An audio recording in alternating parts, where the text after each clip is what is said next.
Welcome back. We have seen Python data types, and now let me make it completed. And now we will see Python commands statement in Python. Our subtopic is Python commands. Before tell you what the command is, let me tell you about two important terminology, important terms in computer science, which is the first one is compiler and the second one will be interpreter. So we'll talk about compilers and interpreters first. Compiler, what does it do? It translates your source code into machine language. This is what the compiler does. It translates whatever your code is, which language you use. It translates that code into the machine language for the computers to understand. And the compiler does these translations all at once. When you finish coding as a whole. So after you finished your code, writing code, you trigger the compilation, or it triggers automatically, depends on the environment you use. The compiler does this translation all at once.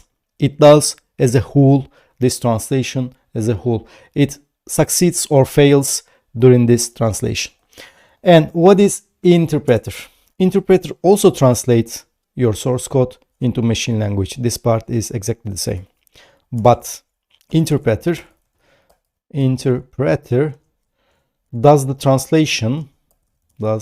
this translation while you are coding, typing.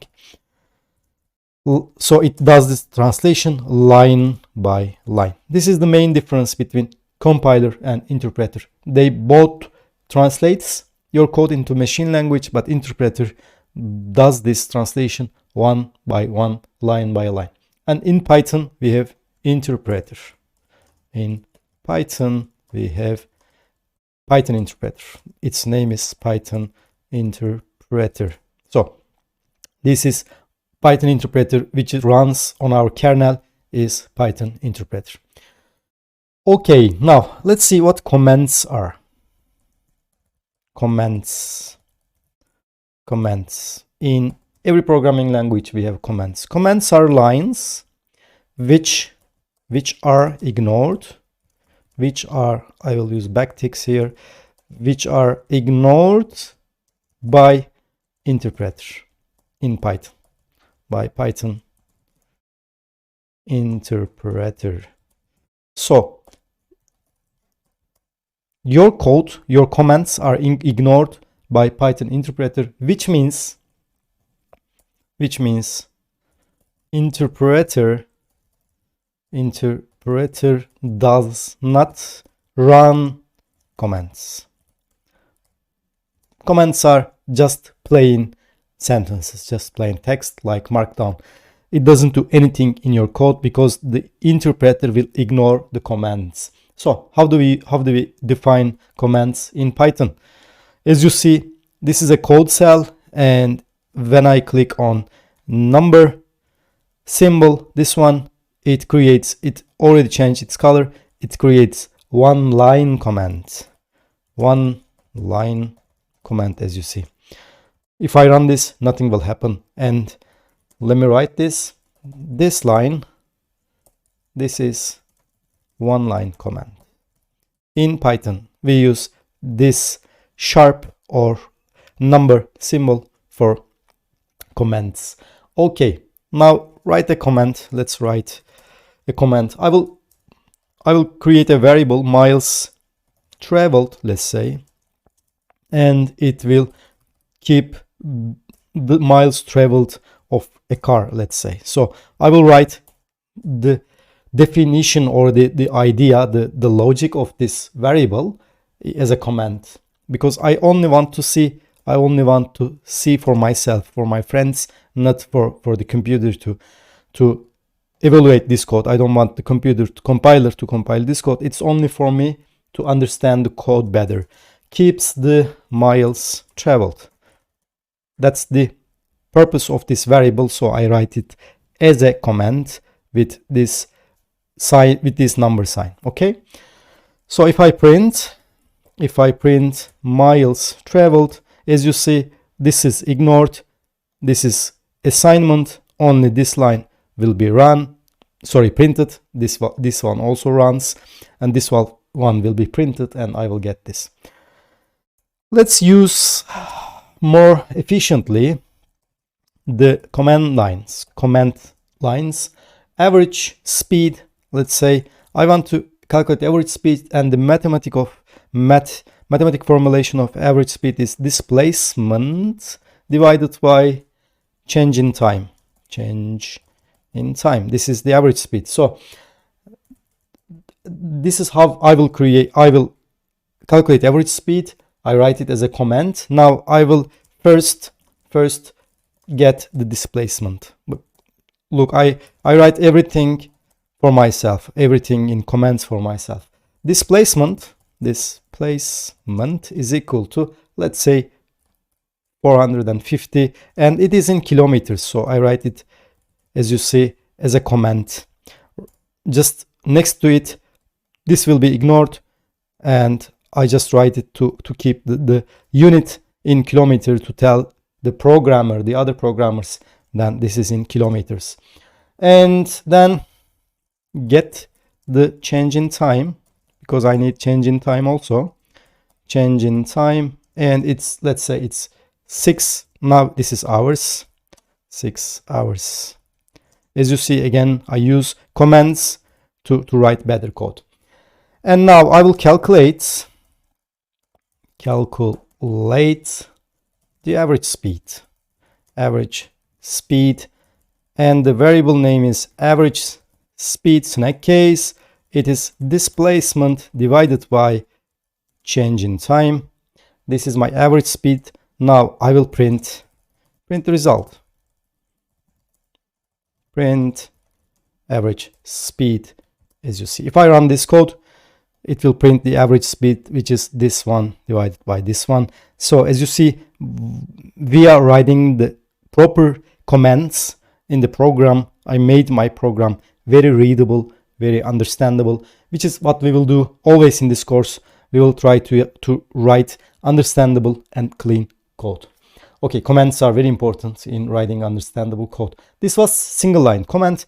Now we will see multi-line commands. This one is one line comment, single line comment.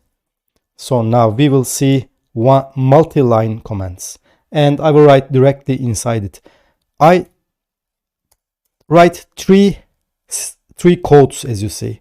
I tap 3 times to the codes. Let me delete this.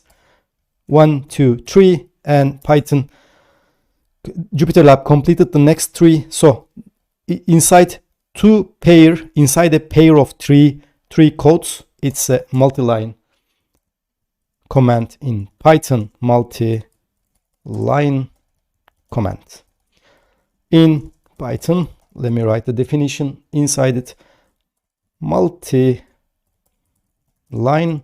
commands are created via 2 double quotes. I mean, 2 triple double quotes, let's say. And it's this one, 1, 2, 3. The finishing also 1, 2, 3. So as in this case. Okay, if I run this, JupyterLab will print this for me, and I will tell you this \n. Don't worry about it. But this is multi-line command in Python. We will use many of them in function and class definitions, docstrings mainly. Okay, now let's create a variable as multi-line text, and it will be, I want to write three lines, three different lines. This, I will use this \n. Now you will see line number 1, \n, and line 2, \n, line 3. You will see what it, I didn't print, sorry, print multi-line text. Now you will see it will print three different lines because this \n is new line character.